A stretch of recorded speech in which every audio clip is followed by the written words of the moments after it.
Here's my Scotland player ratings for their game against Argentina. I was planning to do a match reaction, but it just ended a bit late for me. So I will be doing match reactions going forward for Scotland, but a really good game for Scotland. The one thing I was asking to see from them, an away performance away from home, the same kind of way they play at home at Murrayfield, and we got it. Now, that makes me even more excited for next week's game against the Springboks. I mean, that's going to be a really good game. In my opinion, I think the Scotland vs Springboks game is going to be even better than the England vs Springboks game. I know the whole England-South Africa rivalry goes back a long time, but Scotland is such a good rugby team and they play such good rugby to watch. I mean, they play such beautiful rugby to watch, especially on their day. And them versus the Springboks should be a very fun game.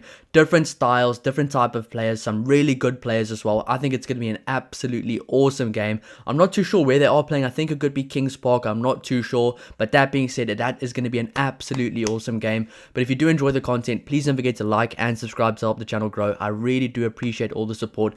The Scotland fans on the channel have been absolutely awesome and I really do appreciate all the support. Of course, if you do comment something positive or negative towards the video, I will always respond. So thank you so much for all the support, all the comments and all the subscribers as well. I really do appreciate it. So let's get right into it. Starting off with Piers Schoeman. This guy was all over the park. He was dominant. One of his better games I've seen in a while in a Scotland jersey.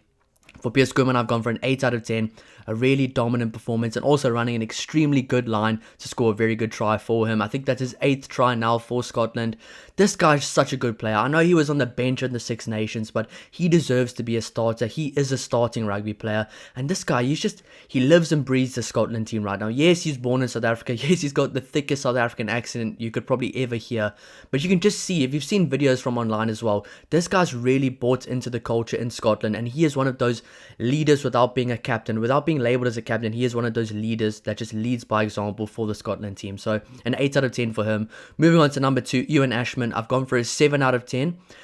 A much better performance from Ewan Ashman. I mean, in the Six Nations, there was a few scores. I gave him a 4, a 5, a 6 there. He really wasn't averaging the best scores, but a much better game by him. He was a lot more of a live wire around the field, a lot more busy as well. I really did like what I saw from him yesterday, so a 7 out of 10. Hopefully he can keep up that form going forward because a much better game in the Scotland jersey for Ewan Ashman. Of course, for number 3, Elliot Miller-Mills, not available. Did go off early with an injury, so hopefully he does recover well from that. He's a very important player for this team, a good scrummager as well, a very physical player, and seems to be getting better with every single game and every single cap he does get in a Scotland jersey. But moving on to the locks, Johnny Gray and Scott Cummings. I've gone for a 6 out of 10 for Johnny Gray, and I've gone for a 7 out of 10 for Scott Cummings. I thought Johnny Gray was pretty good early on, especially before he went off.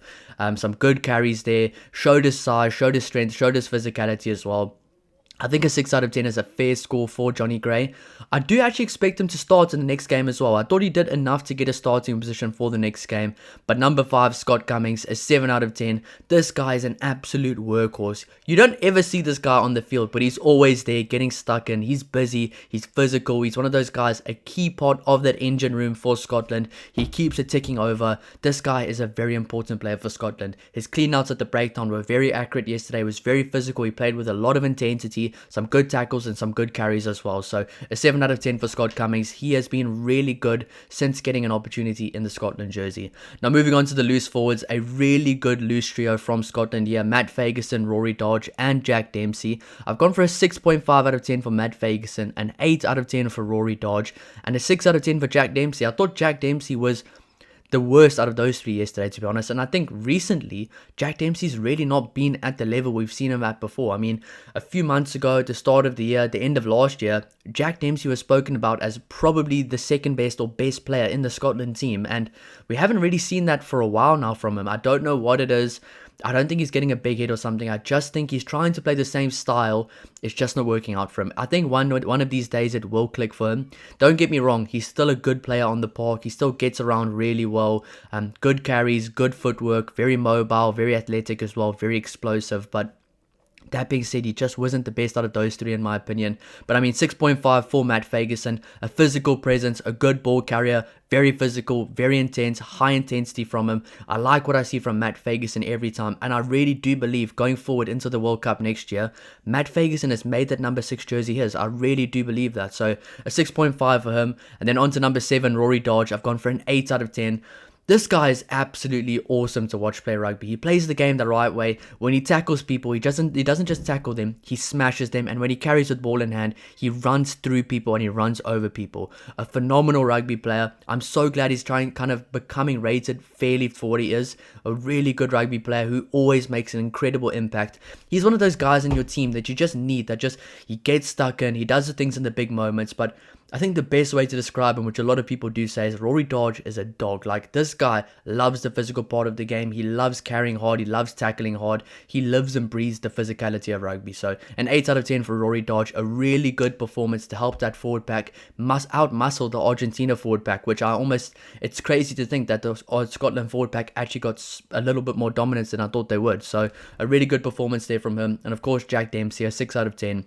I did explain what I thought there from him. Not at his best yet, but I think his best will come soon. And if he can do his best against South Africa, I think Scotland could use every bit of help they can in the forward pack against a very good Springbok forward pack. So that should be a very fun battle, depending on who the Springboks pick in their loose trio as well. So some good results there, some good player ratings there. Some people that need to maybe pick up the act a little bit, but overall, a very good performance there from the forward pack for Scotland. Now moving on to the back line, Ben White, I've gone for an 8 out of 10.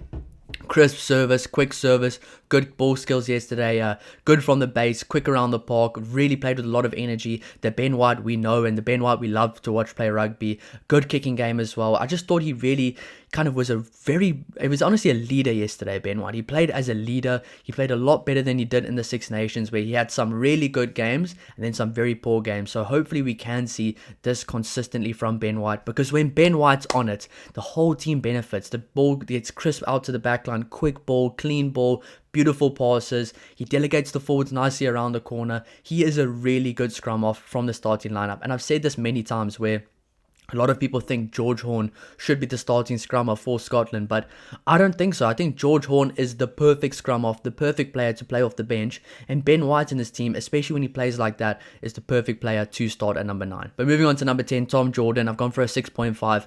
A good performance, a solid performance, not a perfect performance, especially with Finn Russell being out. You're not going to expect a perfect performance from a guy that's really kind of being thrown in the deep end here.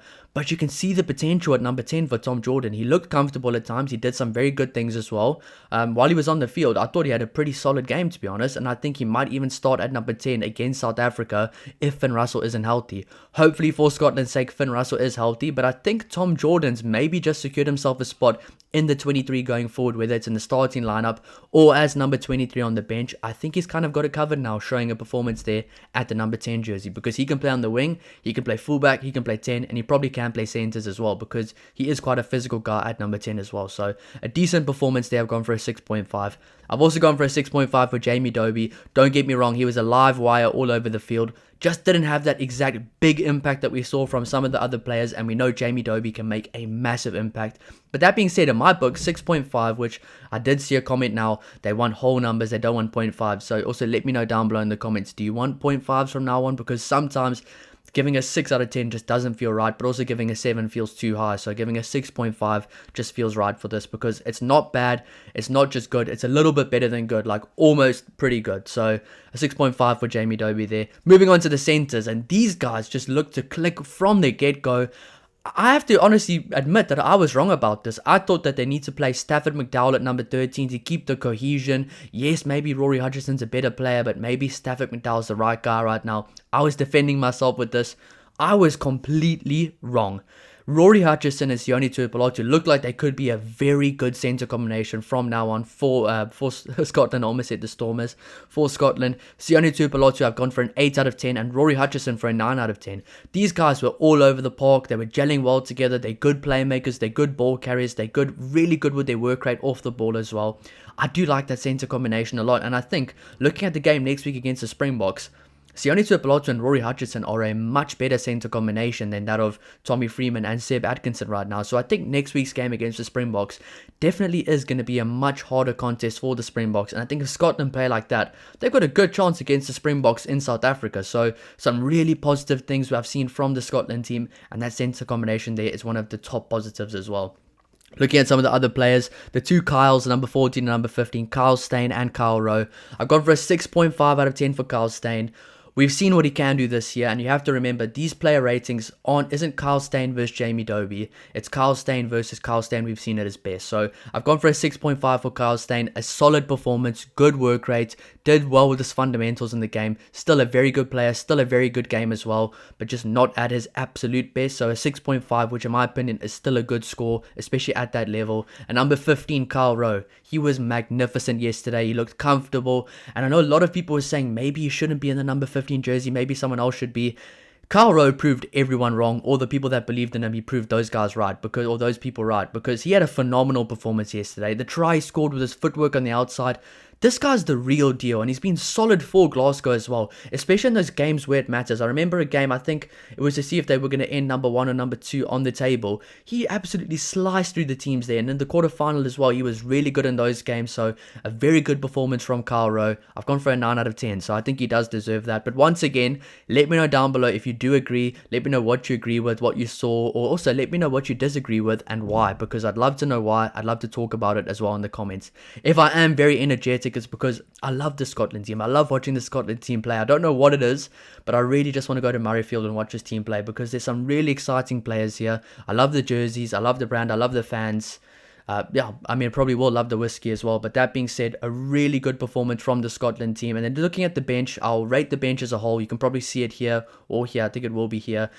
For the replacements, I've gone for a 7 out of 10. So a solid performance from the replacements. I mean, there are some good replacements as well with Ferguson, with some other guys like a George Horn as well. But that being said, a good performance from the guys on the bench. They didn't need them too much, but they still added a lot of value. So thank you so much for watching. If you do enjoy the content, please don't forget to like and subscribe. And I'll see you in the next one. Cheers.